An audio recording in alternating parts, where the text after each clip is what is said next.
Welcome to the Bucket Plan on Demand, a podcast for financial advisors based on the best-selling book and process that simplifies financial planning. Hear from skilled industry professionals and special guests each episode that will help perfect your approach with clients and your results.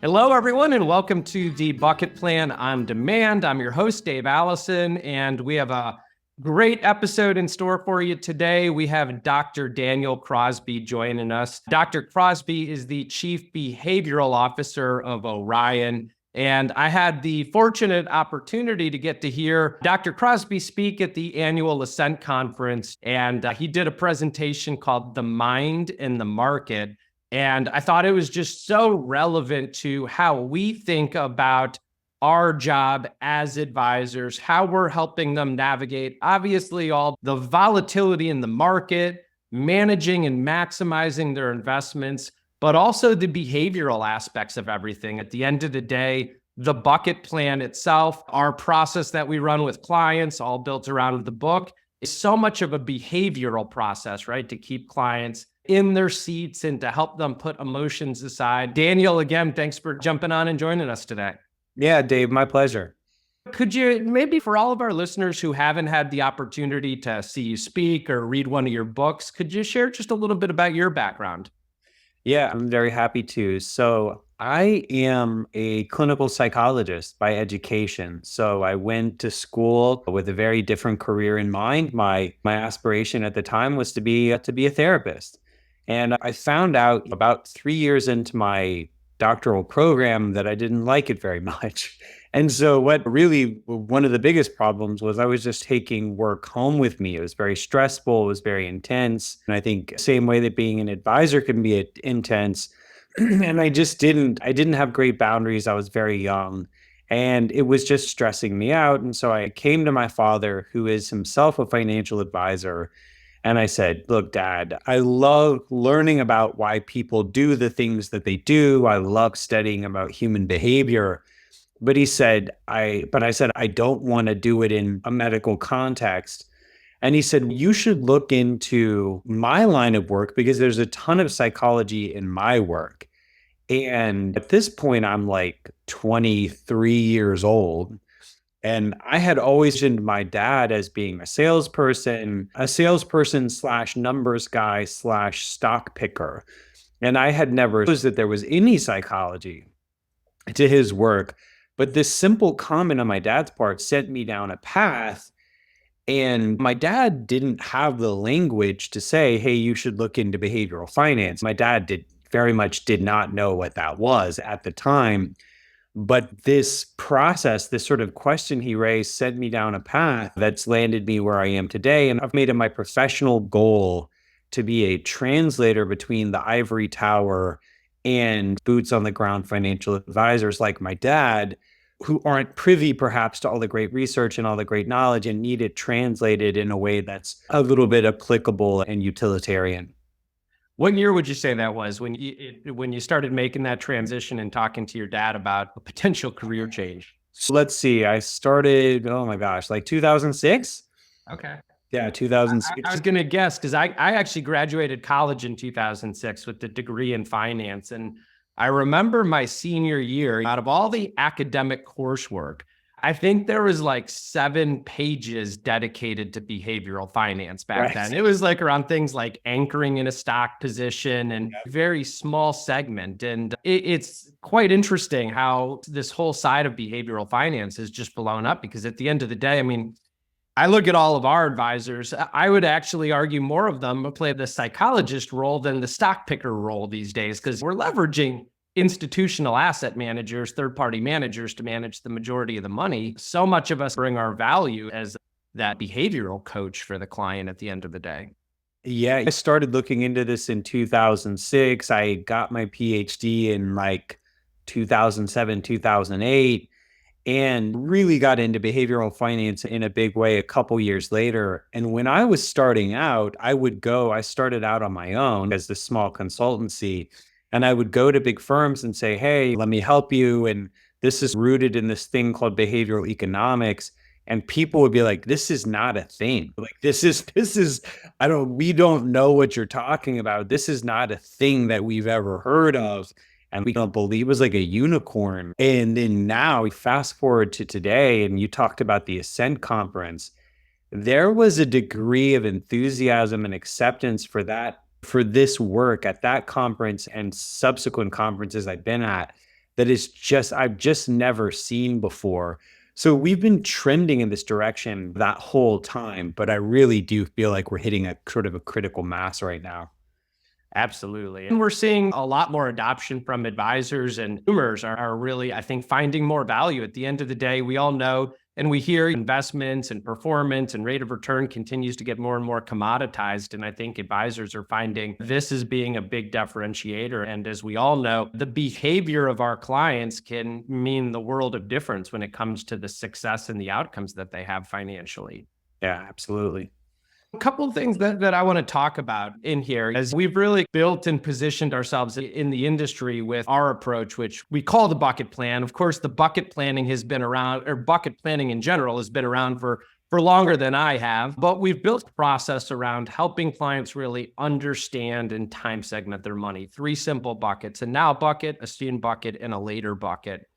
And Eric Clark at the Ascent conference, he threw something up on stage. I remember I took a picture of it. He threw up a statistic. I don't know if this came from you and your team and some of the research that you do, but people who are compartmentalizing or time segmenting or bucketizing their money, whatever you want to call it, they were 12 times less likely to go to cash when markets became volatile, and 2.5 times the increase in their long-term savings. Those are some pretty strong numbers in terms of helping people understand and compartmentalize and bucketize their money in a certain way. Can you speak a little bit to that? What's been some of your research or what you've seen out there from the behavioral side of that? Yeah, let me speak to those 2 studies. So on the sort of downside protection side, this was a study that was done during the great financial crisis by a competitor of ours, so I won't name them, but thank you for the research. So they did this observed sort of observational differences in people who had their money in bucketized, I like your word, in segmented named accounts versus those who were in lump sum traditional accounts. And the difference was, I believe, 5% liquidation versus 60% liquidation for those who had a named account.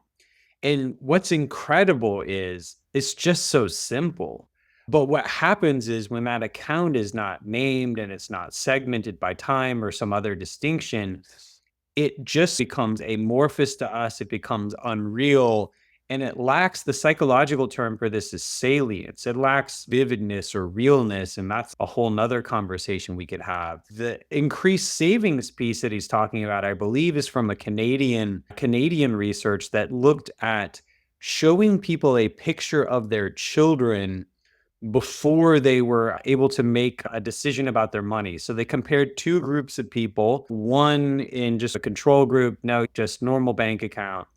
And then the second group had this bank account where every time you would log in, before you could transact any business as part of this study, you had to look at a picture of your kids for 5 seconds. And so effectively reminding yourself what this was for, making it less abstract, making it more concrete.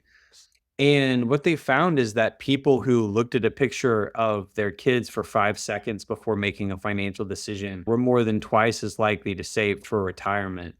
And so it's just, again, like what's amazing about this work is how simple it is.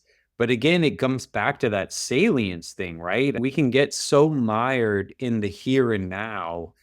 Everything about our psychology, everything about our physiology is wired to have us respond to threats or perceived threats in the moment. And we really become myopic. We really become short term if we're not in these bucketed strategies that allow us to think about our financial life over something like more of a realistic timeline, and to do so in a way that's salient or vivid or real and connected to our actual lives. Yeah, it's interesting. My partner, Jason Smith, who authored the book, The Bucket Plan, and was the first one to introduce me to a lot of these concepts when we started C2P about 12 years ago. I remember him telling the story that when he started bucketing money, it was just quite simply walking up to his dry erase board, and he would essentially kind of write 3 segments of clients' money on a dry erase board in like a square or a rectangular box. And like the first one was the money that they wanted to keep on hand, cash, emergency fund, just kind of off the table from volatility or investments.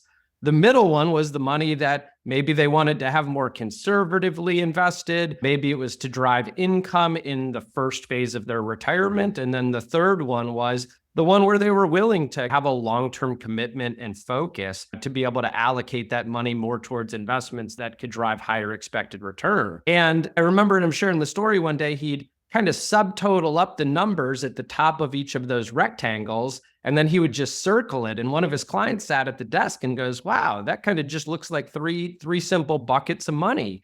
And at that point, he was just like, I think it was the aha moment of how simplistic that visual can actually be, but how powerful it is because it gets people bought in, invested into the commitment around, hey, I can stay the course with that third bucket because I have buckets 1 and 2 to give me the confidence to be able to do. And the other thing that you mentioned a couple of times, mentioned the word simplicity over and over again, is I think sometimes advisors use simplicity for lack of sophistication. And in terms of what we do when it comes to creating asset allocation frameworks and retirement income plans and tax optimization and all of these things, there's a lot of sophistication, but ultimately what I found in my own practice is just having the 3 buckets to be able to communicate all the sophistication we're doing behind the scene really shows the client at the end of the day, there is a plan in place. Here's what you need to know. Here's how much you have segmented, and again, allows them to really just stay the course. Yeah, so much to say there. In terms of simplicity, Richard Feynman, the great science educator, he has this great saying that if you want to know how well someone understands something, or if you want to find holes in your own understanding, explain it to a layperson in under 5 minutes. And this is actually how when people come to me and ask me, how should I vet a financial advisor? That's always one of the things I say to them is talk to him or her and ask them to explain their process and their unique differentiation in under 5 minutes in sort of jargon-free terms. And if they can't do that, they don't get it, right? Like, I think we're selling obfuscation and complexity and all these things as a way to create distance between us and clients or potential clients because we're insecure about what we know or we're insecure about what we offer.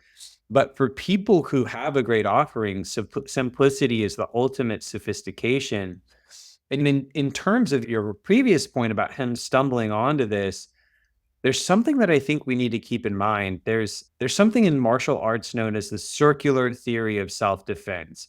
So in something like karate, instead of trying to just block an attack full on, shield yourself from it full on, you roll with that resistance and use that person's inertia or use that person's attack against them and sort of use that momentum against them and use that to throw them, so to speak. And I think we want to try and do that with human behavior wherever possible. People bucket their money mentally already. They already do this. This is a human tendency known as mental accounting.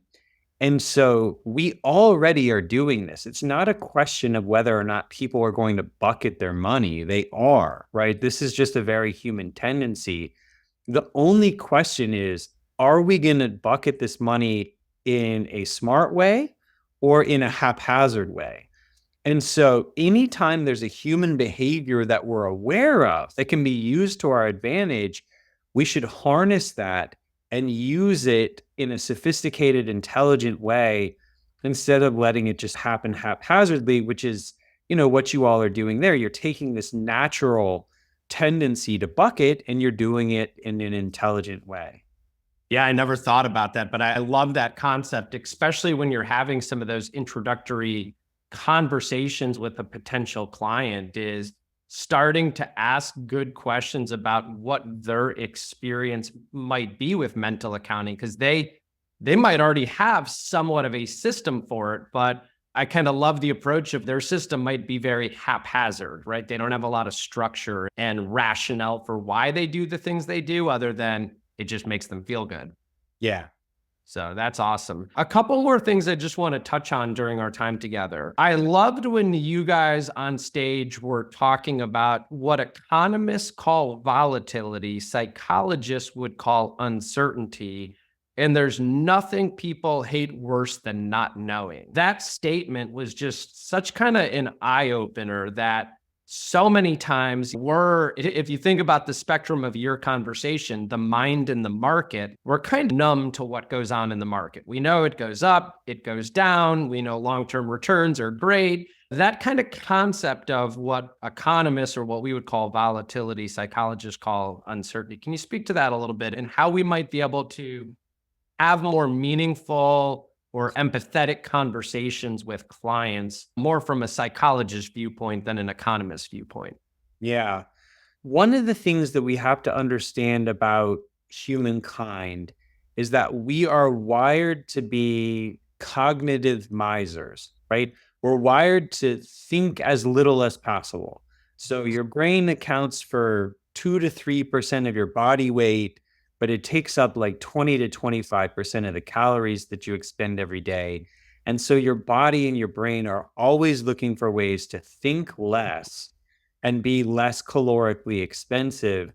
And one of the most calorically expensive, sort of arduous things you can do is endure uncertainty, because your mind is always cranking with what's next. Is it this? Is it that? Is it this? Is it that?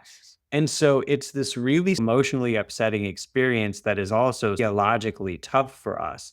And so a lot of times what we'll do in a period of uncertainty is we'll either sort of paper over it with overconfidence. You say, oh, I know exactly what's going to happen, right? Use this sort of bravado or overconfidence to overcome that felt insecurity.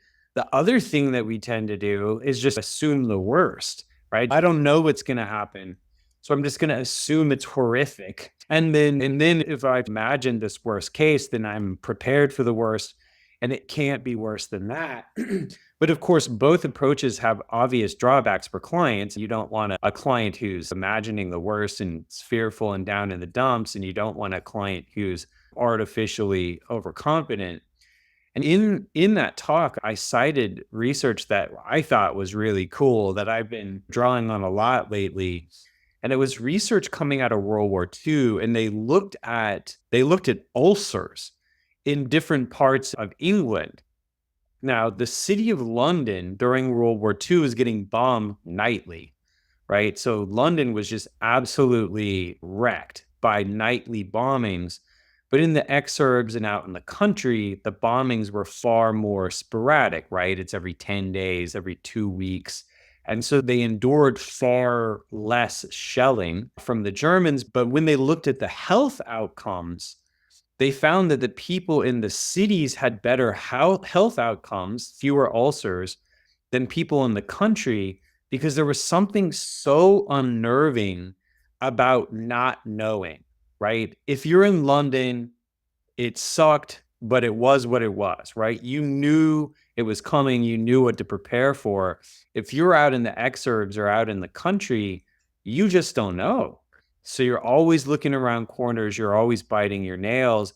And that was the thing that was ultimately more damaging. Now, the same is true of our clients. And one of the things that's so powerful psychologically about a bucketing approach when it comes to uncertainty is that you're really taking the worst case scenario off the table. You have bought them a portion of certainty with that short term or that safety bucket, that sort of base of the pyramid, buys them some period of certainty. And usually that period of certainty is roughly aligned with sort of the length of a bear market and something they can live through. And one of my favorite business studies around this was Hyundai. During the great financial crisis, of course, people weren't buying a lot of cars in 2008, 2009, and Hyundai said, look, what can we do? We're getting our butts kicked here. What can we do to sell more cars? And they did this thing where they said, look, if you lose your job, we'll buy the car back. So you can buy a brand new car, and if you get fired, we'll take it back. And of course, like even in a horrible depression, right? Even in the Great Depression, 3 in 4 people still had their jobs, much better than that during the great financial crisis. And so Hyundai was able to take that worst case scenario off the table and say, look, if you get fired, we'll take the car back, full price, no questions asked. And the safety bucket or the short-term bucket does the very same thing. You reduce uncertainty, you take the worst case off the table, and it does a world of good for people. Absolutely. It 100% does. One of the things that my partner Jason has always said is the worst risk, or one of the worst risks out there in finance, is freak out risk. Freak out risk is that markets become volatile and we have some sort of black swan event like 2008, 9, or when the pandemic hit and markets went down 30% and people just freak out. And what's been amazing from a behavioral standpoint is, as you mentioned, when clients know they have their liquidity, their now bucket, their emergency fund, some cash in the bank, when they know they have a portion of their money in that soon bucket, that conservative bucket, it pretty much takes freak out risk off the table for the most part. Yeah. Yeah, because freak out, there's a contagion risk with freak out risk, right? We don't freak out in micro, we freak out in macro. We're freaked out globally, but if you can take that off the table for people, they're able to leave the rest of that money alone. It's brilliant. Definitely. So the last thing that I just want to chat about here is another big takeaway for me in listening to your talk was you titled it Frame with Your Aims. And I thought it was quite brilliant in like how you could take something that maybe could be a negative and with the right language, frame it in a way that isn't so horrible. And you gave a couple examples. You gave an airline example where, instead of saying 20% of our flights are delayed, you're using the language 5% more on-time departures than industry average. And talk about how kind of framing can play into behavioral finance and ensuring our investors are staying the course and optimizing for the most efficient outcomes. Yeah, it's a great question. So much of what we deal in finance is subjective. And when things are vague or when things are subjective, things like wealth and things like enough and sufficiency, like these are all moving targets that have a high degree of subjectivity to them. And so whenever this is the case, people look for frames, right, or points of reference to anchor onto. And we want to pick an anchor that is conducive to our clients making good decisions. One of the things that I think I cited in that talk, if I didn't, I should have, is there's interesting research to show that savings is perceived as a current loss. So when we ask people to save, we're basically asking them, it feels like losing money. So when you ask people, could you save 20% of your income? Most people go, absolutely not. Because it's perceived as a 20% loss, and they go, that's too Spartan, that's too draconian, that's too much. I couldn't do it. But if you ask the same people, could you live on 80% of your income? Most of them say, yeah, I could do that, because 80% is seen as a positive. And I gave a funny example in that talk. There's this famous study about frame beef fat, right? To say beef is 20% fat versus 80% lean, it's the same deal. It's the same conversation. I don't want to be eating 20% fat beef. But when you call it 20% fat, you're like thinking about your hamburger and it just seems gristly and weird. And so we just got to do the same thing with our clients, right? So you could say, hey, the S&P was down 20% last year, which is going to send them into freak out mode. Or you could say, hey, Mr. and Mrs. Client, you're still, 87% on track for your retirement. Like even after a rough year, you're still 87% on track for your retirement. The other thing that I would encourage advisors to do is frame in terms of behavior, because behavior is within our control. Other thing that we don't want to do is frame in terms of stuff that we don't have control over, because it leads to learned helplessness. We say, hey, the S&P was down, whatever, 22% last year. And you're like, that sucks. And I can't do anything about it. But if you say in that annual meeting, hey, Mr. and Mrs. Client, let's talk about your performance last year. You contributed every 2 weeks. You stayed the course. You didn't freak out. That is a good year. Any year where you did all the things that you needed to do to put you on a path for financial freedom and success. Look for positive ways to frame something that are honest. This isn't an exercise in spin or dishonesty. But look for positive frames that are true, and then frame in terms of things that are within their power, right? To give them something to hook on to that they can do something about. Yeah. One of the things that always stood out to me in our annual review process, one of the things that we do, to your point, is we go back and revalidate their bucket plan, how much they have in their now bucket, maybe what went out in income, what they have in their soon bucket, what they have in their later bucket. And in any market environment, there's always a positive thing to talk about with the bucket plan. Like over the last 12 months, as I'm doing annual reviews right now, the positive thing is, aren't we glad we segmented a portion of our money and are now in our soon bucket? These monies really preserved their value. Obviously, in different times like 2021, the now and the soon bucket aren't performing like the later bucket, but the positive to talk about there is look at how much of the market return our later bucket was able to capture. And so always having something positive to speak to is such a big differentiator of not just lumping all the clients' money into one big bucket or one big pile of investments and not really being able to speak to the purpose of each one. Yeah, you make a great point there. It's one of the further psychological benefits. And I think there's even in a year like last year, where it was a tough year, basically across asset classes, you could say, look, aren't we glad we had the sort of the short-term bucket? Like that did well. We're excited about that. And you could also speak to some of the other more aggressive buckets and say, hey, this may be a good time to get a little gutsy with the long-term bucket, or sort of this dream bucket, as we call it at Orion. So I think that's really wise to use those buckets to frame positively and to frame in ways that can promote action and control. Absolutely.